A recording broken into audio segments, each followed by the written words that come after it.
Evangelho segundo Lucas, capítulo 22, versículo 39 até o versículo 46.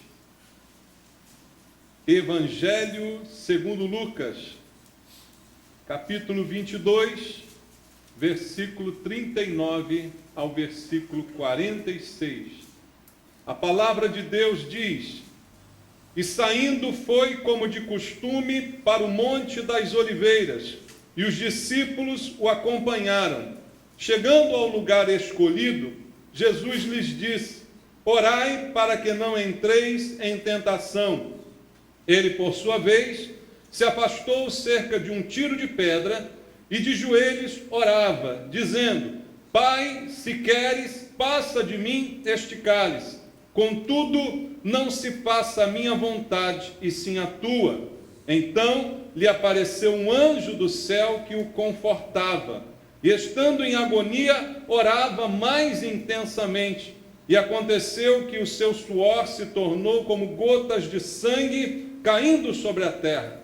Levantando-se da oração, foi ter com os discípulos e os achou dormindo de tristeza. E disse-lhes: Por que estáis dormindo? Levantai-vos e orai, para que não entreis em tentação. Amém. Pai, tua palavra ministrada, lida diante de nós, ela tem poder para mudar, para transformar. Ela tem poder para nos convencer do erro, do pecado, Pai, porque ela é ministrada pelo Espírito Santo. E é esta a palavra que queremos ouvir. Nenhum de nós veio aqui para escutar os homens com suas filosofias, com suas histórias e doutrinas. O que queremos ouvir é a palavra que sai da tua boca, ministrada pelo Espírito Santo, que muda, que transforma, que toca nos nossos corações. E eu te peço esta manhã, toca em nós, Senhor. Toca pela tua palavra, para que ao toque do Senhor uma transformação aconteça em nossas vidas. Não sejamos mais os mesmos, mas que a mudança ocorra de acordo com a tua vontade. Eu entrego a minha vida ao Senhor. Eu preciso, Pai, da tua graça, da tua misericórdia, e eu preciso da tua unção, do poder do Espírito Santo, para que eu possa ser um instrumento do Senhor na ministração da tua palavra. E tudo isso eu te peço junto com os irmãos, em nome de Jesus. Amém. Graças a Deus. Podem sentar, irmãos. Amados, esse é um momento crucial da vida de Jesus, em que ele está enfrentando o seu momento de maior aflição, orando intensamente, porque estava prestes a enfrentar a cruz. E mais uma vez, como sempre fez no seu ministério, é acompanhado por seus discípulos, pelas pessoas mais próximas, e chega a um lugar costumeiro de oração. A Bíblia diz, como de costume, ele estava sempre ali, fazendo essa oração, e ele chega com seus discípulos ali, para uma oração fervorosa, derramando sua alma diante do Senhor. E a palavra de Deus diz que os discípulos, ao contrário de Jesus, acabaram pegando no sono, e dormiram enquanto Jesus orava. Queridos, a palavra de Deus diz para nós que há tempo para todas as coisas. Você crê nisso? Eu queria ler com você o texto que diz isso em Eclesiastes. Abra aí Eclesiastes capítulo 3. Na verdade, se você ler todo o capítulo 3 de Eclesiastes, há muitas lições aqui. Mas o primeiro versículo diz: Tudo tem o seu tempo determinado, e há tempo para todo propósito debaixo do céu. A Bíblia diz que tudo tem o seu tempo, e ela afirma que há tempo. Eu não sei como você está se sentindo nesses dias, mas eu, muitas vezes, tenho a sensação de que está faltando tempo. Eu tenho a sensação de que não está dando tempo para fazer tudo aquilo que eu gostaria de fazer, que o tempo está rareando nesses últimos dias. Eu tenho a sensação de que ele está passando muito depressa, apesar do relógio continuar girando da mesma forma, A sensação é nítida, pelo menos para mim, não sei se contigo a mesma coisa acontece. Mas, olhando para o texto, a Bíblia diz que há tempo para todas as coisas. Tudo tem o seu tempo determinado e há tempo para todo propósito. Então, apesar da sensação até ser em parte verdadeira, o tempo está correndo depressa demais, a Bíblia diz que dá tempo. Há tempo se eu souber organizar o meu tempo. Mais do que nunca a gente vive num momento da história que a gente precisa organizar demais a nossa vida, irmãos, porque tudo pode roubar o nosso tempo. Qualquer coisa, a gente está no mundo de distração, a gente está no mundo de entretenimento. Tudo em nossa volta é distração, é entretenimento. Você tem diversas opções. E se a gente não tomar cuidado, o tempo vai embora. E a gente não percebe que o tempo passou. Mas a Bíblia diz que há tempo. Se ela diz que há tempo, eu fico com a Bíblia, eu creio nela. Então sou eu que não estou sabendo organizar direito o meu tempo.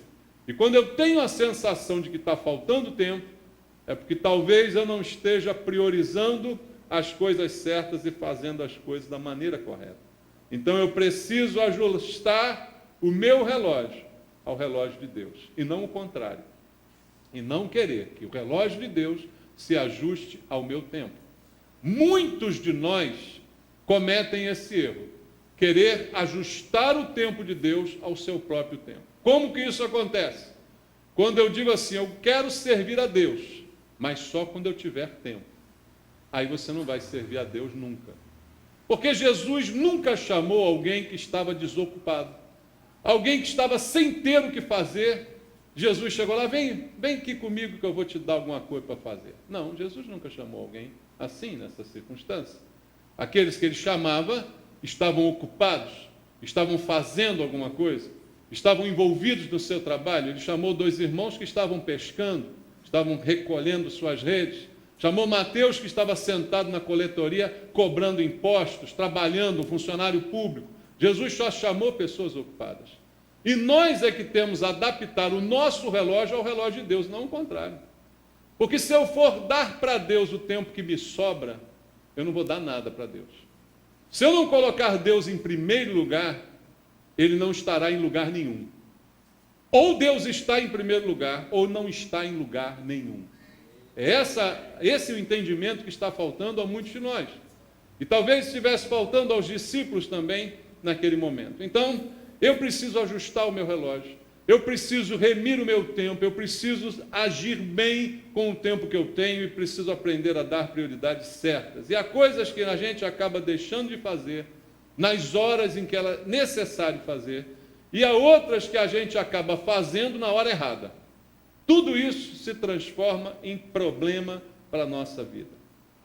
Muitos de nós não têm o senso de urgência, irmãos. A gente considera urgente o que não é urgente. E aquilo que é urgente, a gente não dá a menor bola. E acaba deixando perder, deixando passar o tempo e perdendo a hora de agir.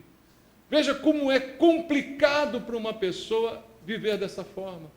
Quantos prejuízos você tem na sua vida quando você não sabe lidar com o tempo, quando você não tem um senso correto de urgência, quando você faz o que não é importante antes daquilo que é importante. Imagina um funcionário assim, numa empresa, num local, num comércio. Ele faz, só que ele faz primeiro o que não é importante. E aí, de repente, não sobra tempo para fazer o que é importante. O que você faz com esse funcionário? Você demite ele. Ele não serve para trabalhar para você. Ele tem que ter o senso de prioridade que você tem na empresa. Ele tem que seguir o seu senso de prioridade e não o dele. Então, esses são pequenos problemas que nós acabamos sofrendo porque não sabemos controlar o nosso tempo, irmãos. E a Bíblia diz, como um alerta, que a gente não tem mais tempo para cometer erros. Há quanto tempo você tem ainda para errar? Porque cada erro que a gente comete, algo tem que ser reparado. Todo erro precisa ser consertado. e não está dando mais tempo de consertar os nossos erros. Então, eu posso dizer, não está dando mais tempo para a gente errar. Leia comigo Romanos capítulo 13. Romanos capítulo número 13, versículo 12 e versículo 13. Romanos 13, 12 e 13, diz assim: vai alta a noite e vem chegando o dia. Deixemos, pois, as obras das trevas e revistamo-nos das armas da luz. Andemos dignamente, como em pleno dia, não em orgias e bebedices, não em impudicícias e dissoluções, não em contendas e ciúmes. Por quê? Vai alta a noite e vem chegando o dia. Já está tarde, diz o apóstolo Paulo. Já está muito tarde para você parar com esse tipo de comportamento. Já está muito tarde para você dar um jeito na sua vida. O tempo está passando, está se esgotando. A noite já vai longe, o dia já vem chegando e na sua vida você ainda está com obras das trevas, ainda está andando não dignamente, ainda está em orgia, bebedice, impudicícia, dissoluções, contendas e ciúmes. Não tem mais tempo na nossa vida para esse tipo de palhaçada. Resumindo, o que a Bíblia está dizendo para nós é isso. Não dá mais tempo para, nessa altura do campeonato, nós ainda estarmos apresentando tamanha infantilidade, tamanha falta de amadurecimento, irmãos. Ainda em ciúmes e contendas, em vaidades, em briguinhas, em dissoluções. Não é mais tempo para isso, diz a palavra. Mas por que ainda andamos por esse caminho? Porque não temos noção da urgência, não temos noção do tempo. Há aquelas pessoas que precisam fazer uma coisa, que precisam entregar um resultado. É igual você no colégio, você sabe que tem que fazer um trabalho. Para que dia é o trabalho? Dia 10. Que dia que você começa a fazer o trabalho? Dia 9 às 10 da noite. É ou não é?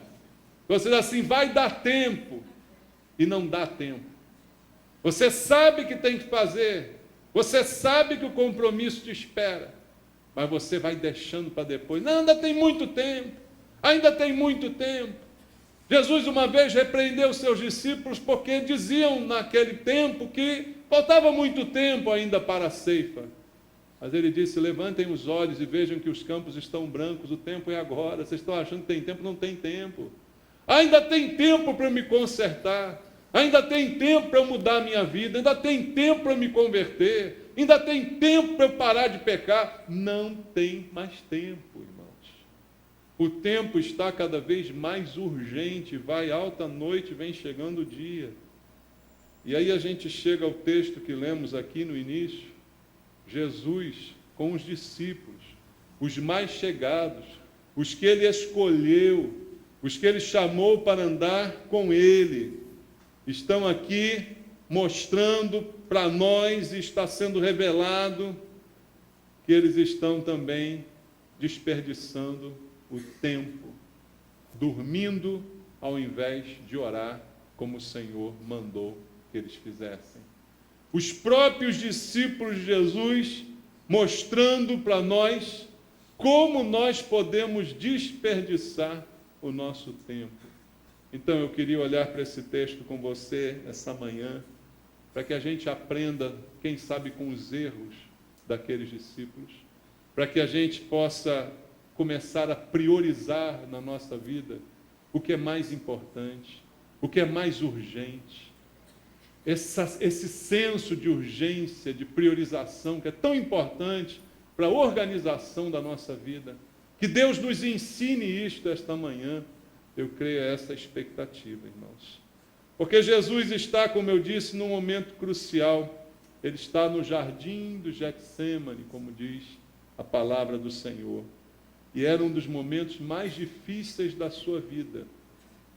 Depois de 3 anos de ministério, fazendo o bem, abençoando, curando, expulsando demônios, tantas coisas boas que ele ensinou, ele sabe, porque Deus já havia revelado, que está agora para sofrer as piores atrocidades.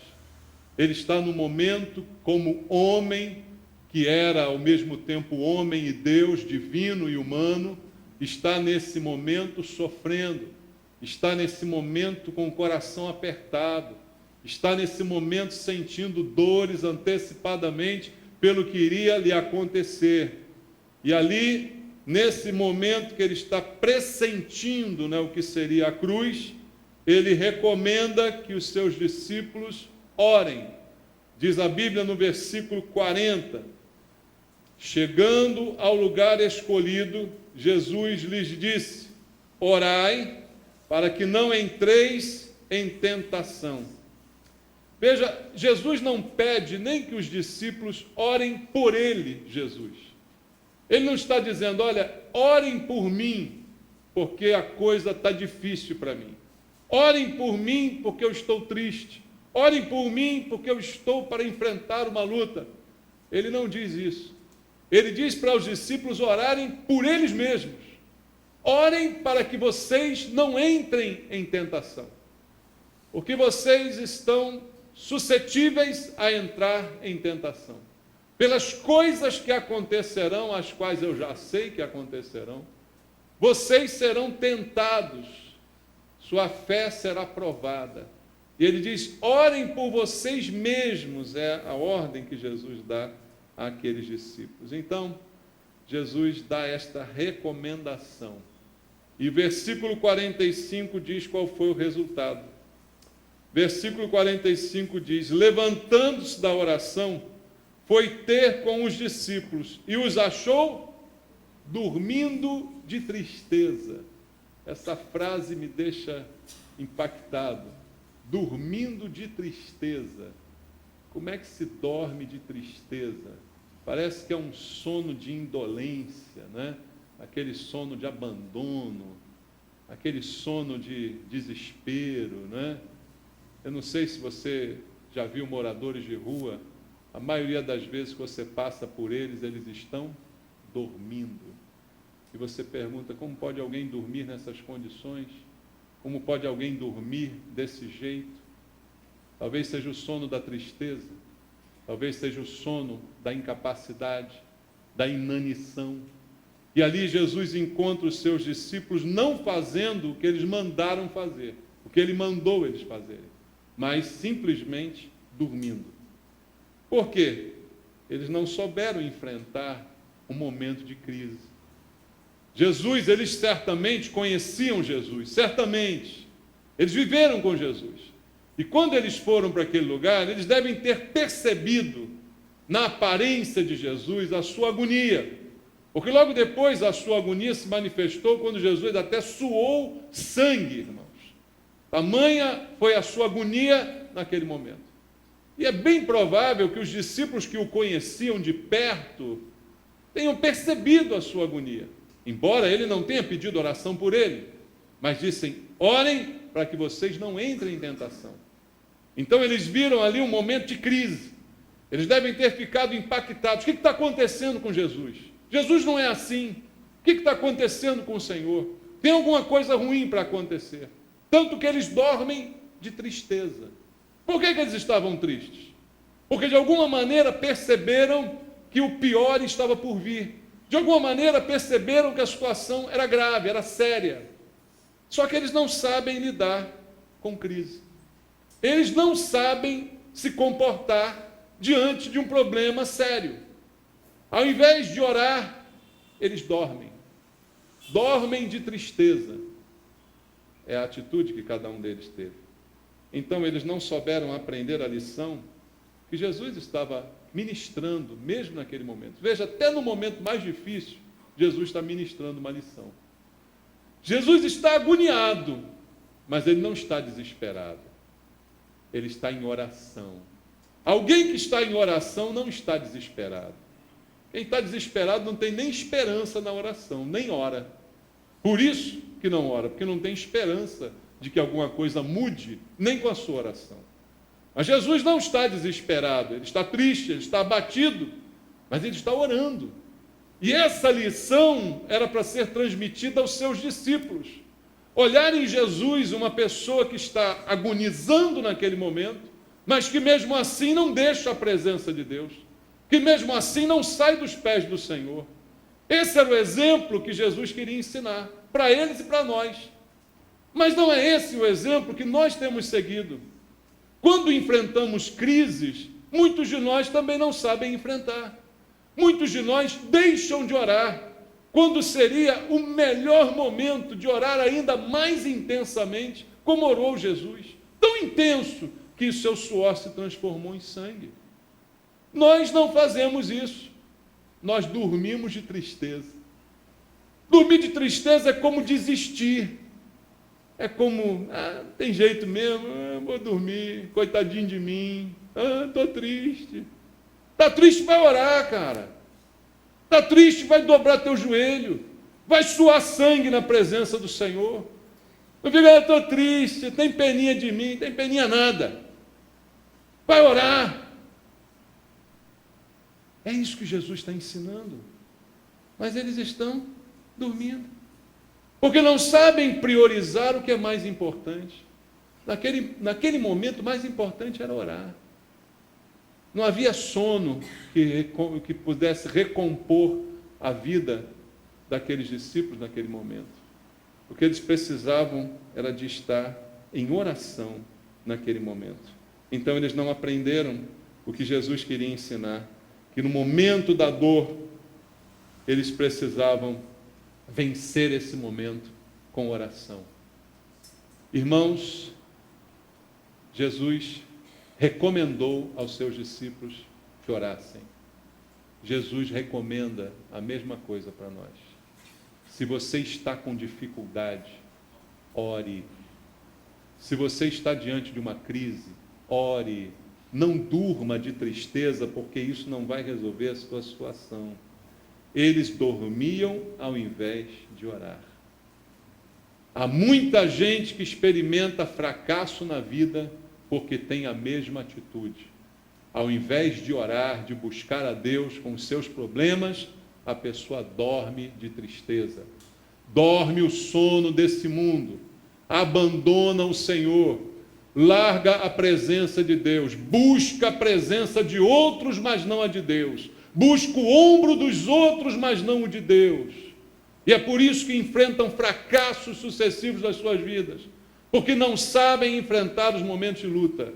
Jesus nos ensina aqui que no momento de luta que ele estava para viver, o que ele foi fazer? Ele foi orar. Ele foi orar. E com toda intensidade ele orou, enquanto os discípulos foram dormir. Nós fazemos o quê? Nós obedecemos ao Senhor e oramos, porque oração é uma ordem. Jesus ordenou orar. O apóstolo Paulo nos diz lá em Tessalonicenses que nós devemos orar sem cessar. Então é uma ordem, não é um pedido. Então, qual tem sido a nossa reação diante da vida, diante dos problemas, diante das lutas? Oramos ou dormimos de tristeza? A decisão é sua. O exemplo bíblico está deixado aqui. Não para envergonhar os discípulos. Está vendo? Lá dormiram. Não, não é para isso. É para a gente aprender com os erros deles. Porque a melhor opção foi a que escolheu Jesus, orar. Esse é o melhor. O melhor não é lamentar. O melhor não é chorar. O melhor não é fugir, não é deitar. O melhor é orar. Se você estiver vivendo uma crise, aprenda essa lição. Porque aquele que vigia e ora, esse não se desvia com facilidade, irmãos. Esse não é apanhado pelos problemas do mundo. Esse não é levado pelas ondas do mar, porque ele está sempre vigiando e orando. Mas os discípulos não souberam vigiar. Há um texto em que Jesus diz: vocês não vigiaram comigo nenhuma hora. Nenhuma hora vocês puderam vigiar. Por quê? Dormiram. Orar e vigiar andam sempre juntos. Sabia disso? Orar e vigiar andam sempre juntos. E foi assim que Jesus falou com seus discípulos. Então eu e você precisamos aprender que não é hora de dormir. Quando o versículo 45 diz que eles dormiam de tristeza, eles estavam dormindo na hora errada. Todo mundo aqui precisa de dormir. Você crê nisso? Você precisa dormir. Se você não dormir, você fica doente. Sabia disso? Experimenta ficar um longo período dormindo um pouco, dormindo mal. Teu corpo começa a sentir os efeitos. Teu corpo começa a manifestar os efeitos. Dormir não é o problema. O problema é dormir quando tem que ficar acordado. E o problema é ficar acordado quando tem que dormir. Não é esse o problema? Nosso problema é fazer as coisas na hora errada. Quando tinha que dormir, fiquei acordado. Quando tinha que ficar acordado, dormi. Inversão de valores, inversão de prioridades, que sempre trazem prejuízo para a nossa vida. E como eu disse, dormir de tristeza é como que fugir dos problemas.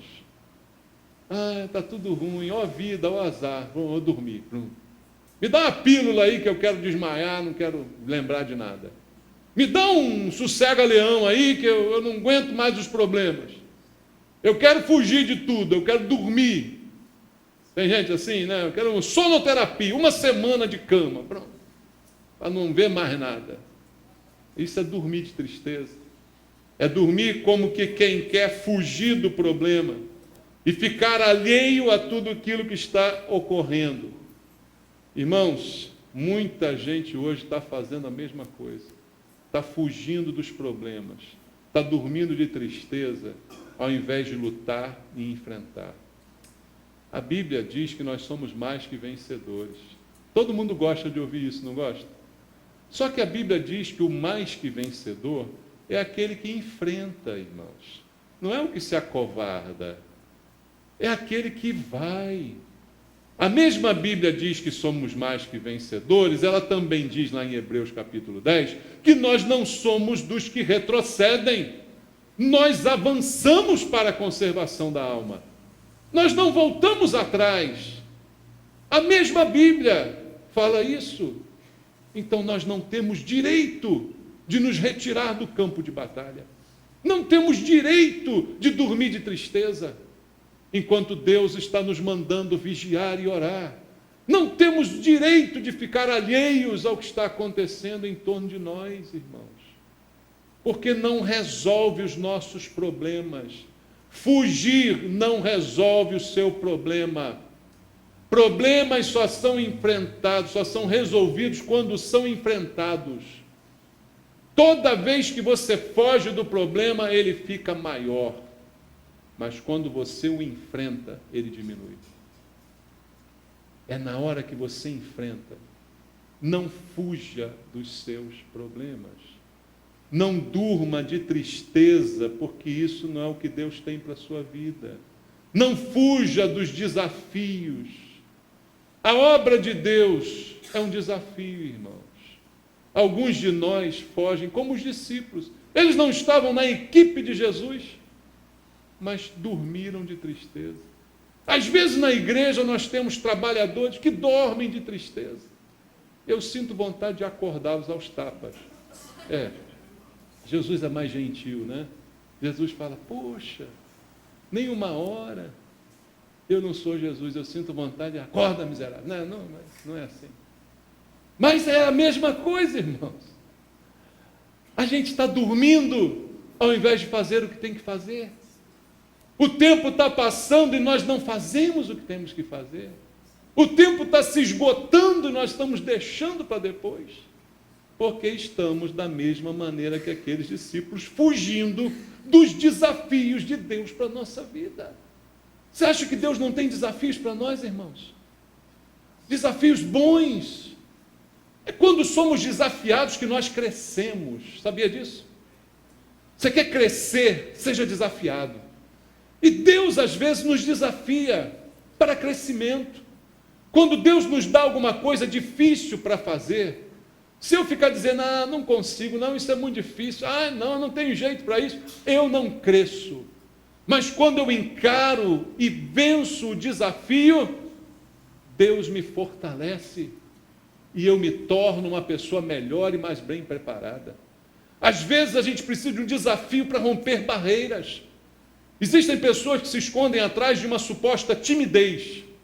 É contigo que Deus está falando? A vontade que eu tenho é desafiar você, chamar você. Vem pregar aqui agora. Aí você tem que vencer. Você tem que vencer.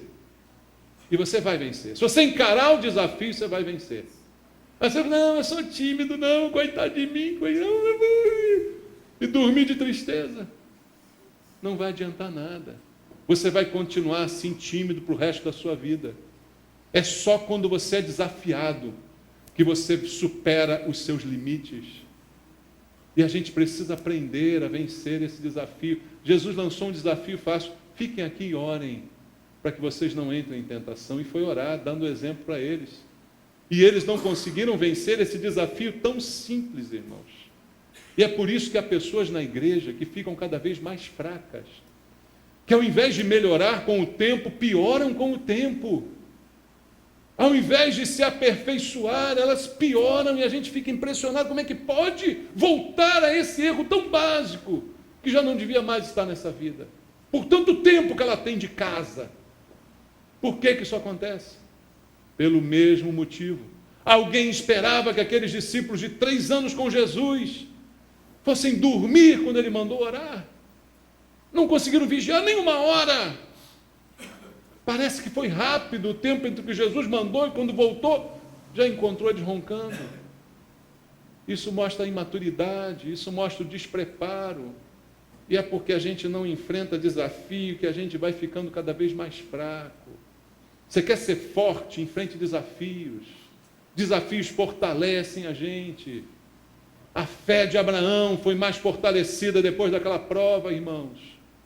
Todos os desafios bons de Deus para nós nos aperfeiçoam, nos tornam melhores. Quem nunca é desafiado amolece. Você se torna melhor quando você tem alguém ali te desafiando o tempo todo. É assim com os competidores nos eventos esportivos. A pessoa melhora quando tem alguém ameaçando chegar ao nível dela. Todo grande campeão mostrou isso como característica na sua vida. Era desafiado e vinha outro ali, então ele melhorava para ficar melhor. Cada desafio fortalece você. Deus tem o controle da nossa vida, mas Ele permite provas. Permite provas para que a gente melhore, não para que a gente seja reprovado. Aqueles discípulos foram reprovados por Jesus. Está vendo? Vocês nem uma hora vigiaram comigo. Vocês foram reprovados nesse momento. Deus não quer nos reprovar, quer nos aprovar, mas as provas estão aí para que a gente enfrente e vença essas provas. Quantos de nós fugimos ao invés de lutar? Foi o que eles fizeram? Fugiram dormindo de tristeza. Era para lutar, era para orar. Quanta gente foge da reunião de oração ao invés de lutar? Está com problema, mas não vem orar. Está com problema, mas não clama. Não é isso que muitos têm feito? E aí são derrotados. Os desafios se tornam maiores do que você, porque você não responde a eles. Você fica inerte diante deles. Você dorme de tristeza, ao invés de enfrentá-los. E amados, Jesus orava. E orava como exemplo para nós. E por que ele orava? Veja comigo o que diz aqui o versículo 43 do texto que nós lemos. Então, lhe apareceu o que, irmãos? Um anjo do céu que fazia o quê? O confortava. O conforto de Jesus vinha do céu. O nosso, a gente quer que venha das pessoas. A gente quer dormir de tristeza e depois ficar em casa reclamando. Ninguém ligou para mim. Ninguém ligou para a minha tristeza. Ninguém teve pena de mim. Ninguém nem lembrou de mim. Se você estivesse orando, Deus mandava um anjo te confortar. Mas como você não ora, reclama, Deus manda o diabo para te atentar. Manda o diabo para te encabrunhar cada vez mais. E você fica revoltado com os irmãos, com a igreja, todo mundo, menos contigo mesmo, que não ora, que não vem à igreja, que não busca. Todo se revolta com todo mundo. Só não se revolta com o teu próprio pecado. É isso que tem acontecido. Mas quando alguém clama, mesmo que esteja suando gotas de sangue, a Bíblia diz: o Senhor enviou o anjo, e o anjo o confortou. O meu conforto nunca virá de homens. Se eu esperar conforto em homens, por mais amigos e queridos que eles possam ser para mim, e eu tenho amigos queridos, mas eu não espero conforto de amigo querido nenhum, que dirá de colega? Eu não espero conforto de ninguém, a não ser do Senhor. Porque se o Senhor não me confortar, não há ninguém capacitado a fazê-lo. Se o meu conforto não vier do Senhor, não há ninguém que possa substituí-lo nessa tarefa. Por mais abraçado, beijado, paparicado que eu seja, ninguém me confortará se não vier do Senhor. Mas enquanto Jesus orava, suando sangue, irmãos, a Bíblia diz que o anjo do Senhor veio e o confortou. Que maravilha isso, queridos. Receber o conforto do anjo do Senhor. Receber o conforto que vem diretamente da parte de Deus. Mas eu pergunto, quem ora e dorme de tristeza, recebe conforto de quem? De quem recebe o conforto aquele que dorme de tristeza? Morfeu? Que vai te confortar? É o Deus do sono, dos sonhos. Quem é que vai te confortar? Se ao invés de orar, você dormir de tristeza. Quem vai confortar você se ao invés de orar, você estiver dormindo? Irmãos, Jesus termina o texto fazendo uma exortação aos seus discípulos. E eu quero essa manhã exortar você da mesma maneira. Reaja. Versículo 46, Jesus diz assim: por que estáis dormindo? Qual é a ordem? Levantai-vos e orai, para que não entreis em tentação. Ele repete a mesma ordem que tinha dado antes, mas agora ele diz: levante, e se você não levantar, você vai dormir. É igual aquele que quer orar na cama. Você quer orar na cama deitado? 2 minutos depois você está dormindo. Você não lembra nem mais o que você está falando. É ou não é? Quer orar, ou levanta ou ajoelha, porque na cama vai ser complicado. Todas as vezes que você tentar orar na cama, você vai pegar no sono antes do amém. Quer orar, levanta. Na segunda vez, Jesus já diz: levantem e orem. Essa é a exortação que ele está fazendo para a gente. Porque se você não levantar, a cama é tão gostosa.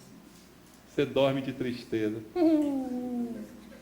Se você não levantar, você dorme de tristeza. Caminha boa, igual um gatinho ronronando. E o diabo comendo solto na tua vida, e você dormindo de tristeza. Todo mundo que quer fazer alguma coisa, primeiro tem que levantar. É ou não é, irmão? Tudo é difícil quando você está deitado na cama. Aí você fica deitado dizendo: como eu queria fazer aquilo, mas é tão difícil. Aí você fica deitado na cama sonhando: eu queria tanto fazer isso, mas é tão complicado. Na cama tudo é difícil. Mas levanta e vai à luta e vê se tu não faz. Levanta dessa cama e vê se a tua vida não muda. É o que está faltando. E foi o que Jesus disse para eles: agora levantem e orem. Recuperem o tempo perdido. É mais uma chance que eu estou dando para você. Jesus está dizendo a mesma coisa de novo. Eu disse, você não teria essa paciência. Talvez eu não desse a segunda chance. Mas Jesus dá uma segunda chance. Em vez de ficar decepcionado, caramba, como é que vocês puderam fazer isso comigo? Dormiram? Não, ele simplesmente diz: levantem e orem, para que vocês não entrem em tentação. Ele dá uma segunda chance. Deus está dando uma segunda chance para a gente hoje, irmãos. Deus está dando uma segunda chance para você mudar a sua vida hoje. Deus está te dando uma segunda chance hoje para você dar um basta nessa vida miserável que você tem levado. Para você dar um basta nesse sono de tristeza. Deus está te dando uma segunda chance para você levantar e orar. Para você levantar e servir a Deus. Deus está te dando uma segunda chance para você agora fazer certo o que você fez errado a sua vida inteira. Ele está te dando uma segunda chance para você começar a fazer as coisas certas, começar a servir mais a Deus, ajudar mais o próximo, ser mais gentil, ser mais participante, ser mais crente, estar mais na igreja. Deus está te dando uma segunda chance. Obedeça, porque é melhor. Obedeça, porque o beneficiado será você. Como Jesus disse a eles: levantem e orem para que vocês não caiam em tentação. Você será o maior beneficiado disso. Jesus não precisa da sua oração. Você é o maior beneficiado com a sua oração. Para que vocês não entrem em tentação. Vocês é que serão beneficiados. Então é a chance que Deus está nos dando para a gente não dormir, levantar e orar. Levante e ore ao Senhor. Amém? Vamos louvar ao Senhor nosso Deus. Vamos agradecê-lo, louvá-lo, cultuá-lo, adorá-lo. E com a nossa vida, render honra, glória, graça ao Senhor, que tudo tem feito por nós.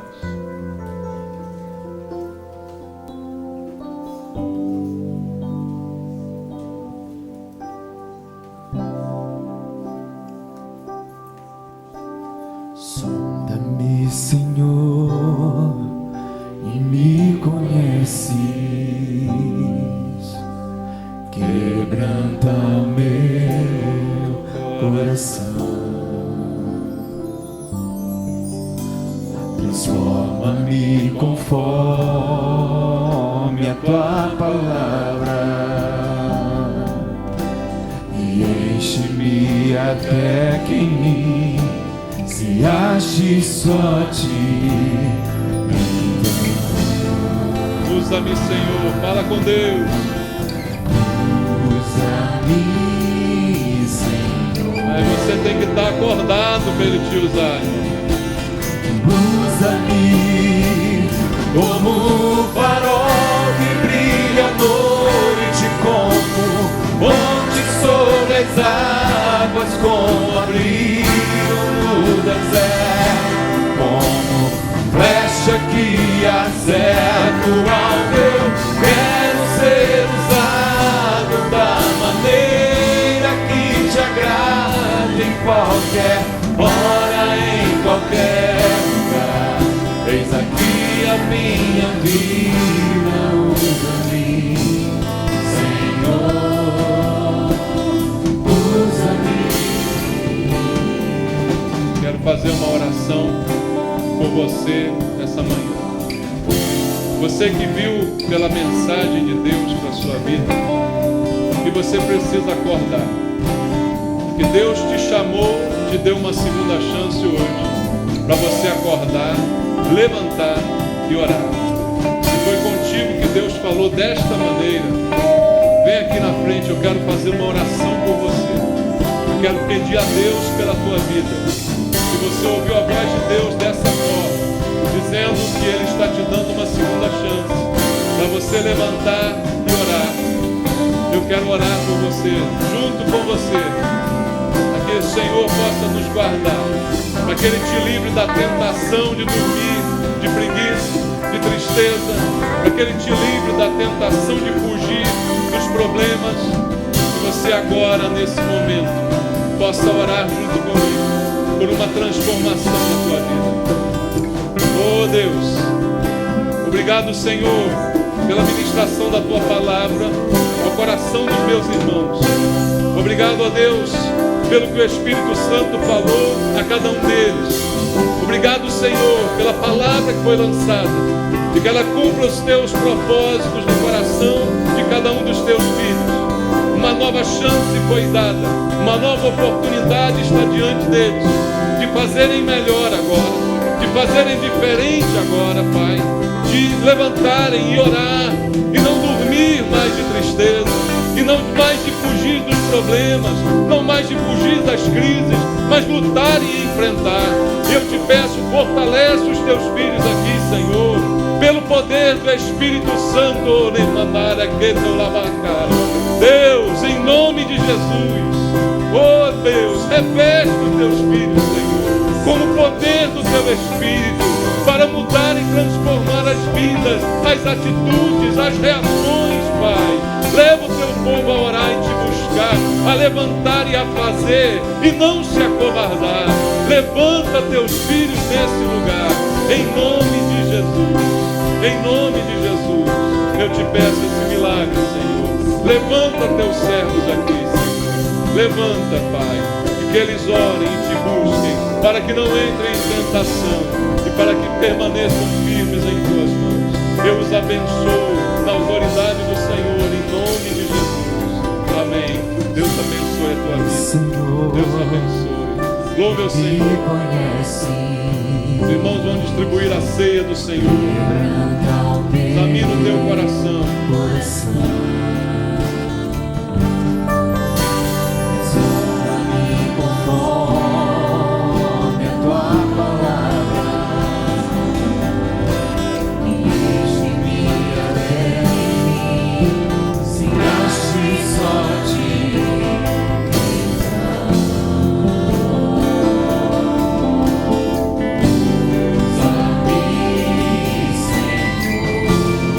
Usa-me, Senhor.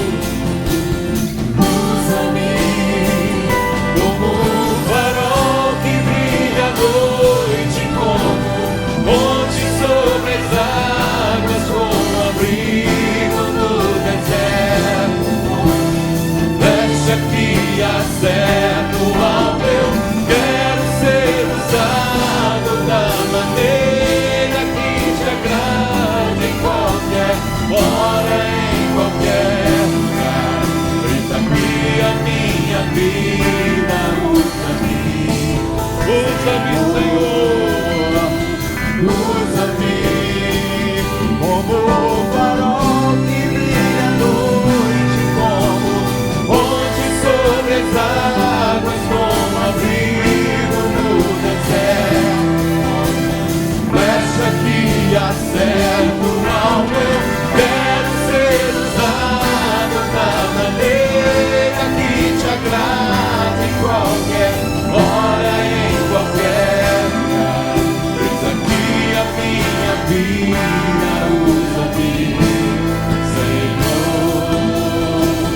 Usa-me, sonda-me, sonda-me, levanta-me,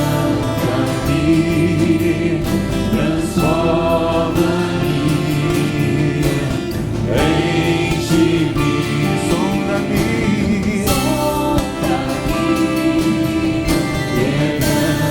levanta-me, transforma-me,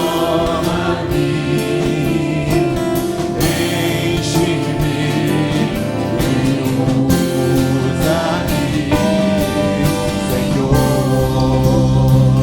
Como o farol que brilha à noite, como ponte sobre as águas, como abrigo no deserto, como flecha que acerta o alvo, eu quero ser usado da maneira que te agrada em qualquer hora, em qualquer lugar. Eis aqui a minha vida, usa-me, Senhor. Usa-me.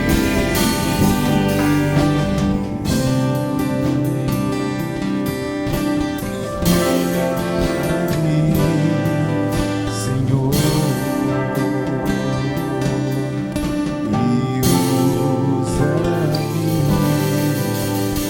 Senhor. Amém, Senhor. Usa as nossas vidas, Pai. Que nós sejamos instrumentos em tuas mãos. Que a nossa vida seja útil para o Senhor. Que a nossa vida seja útil para os outros. Como a tua vida foi útil para toda a humanidade. Nessa manhã, Senhor, estamos reunidos para celebrar a ceia do Senhor. Momento de grande intimidade, para o qual o Senhor chamou apenas os discípulos. Estes somos nós, aqui estamos na tua casa, para participar desse momento de intimidade. esse momento contigo, Pai, em que teremos parte do teu corpo e do teu sangue. E tu dissestes, ó Deus, que aquele que não comer o teu corpo, beber o teu sangue, não pode ter parte contigo. Mas nós estamos aqui para afirmar essa participação, afirmar essa transformação que o Senhor fez na nossa vida ao entrar nos nossos corações. Pai, cuida de nós, perdoa os nossos pecados, as nossas falhas. Pai, cuida da tua igreja no mundo todo, mas especialmente desta igreja aqui onde nós estamos. Cuida de nós, Senhor.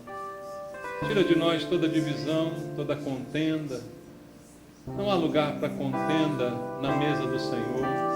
Não há lugar para contenda na casa do Senhor.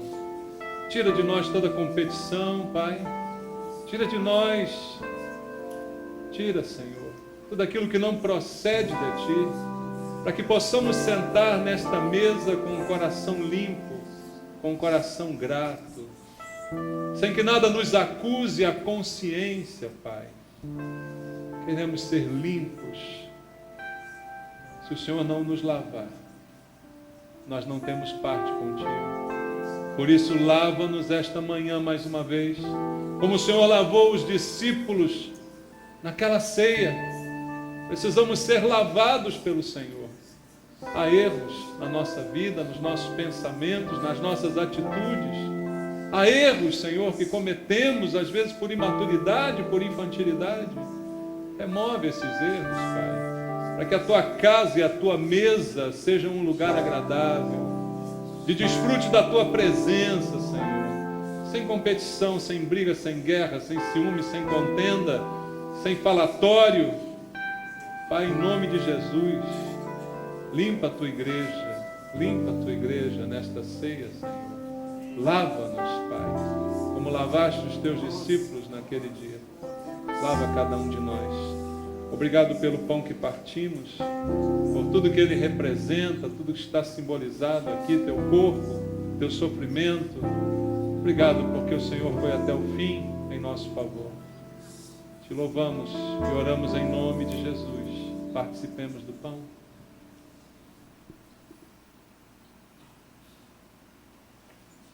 Glória a Deus. Aleluia.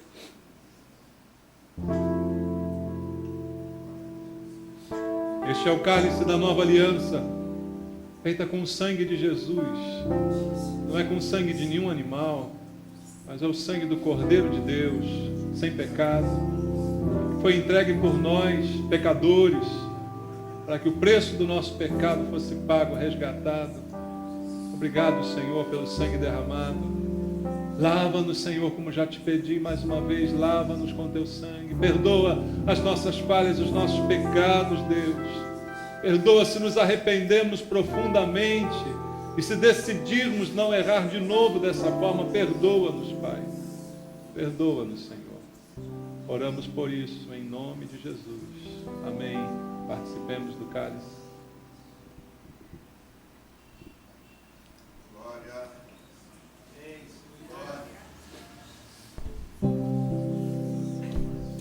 Sonda-me, Senhor, e me conhece. Quebranta o meu coração. Soma-me conforme a Tua palavra e enche-me até aqui. Se ache só a Ti.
a minha vida.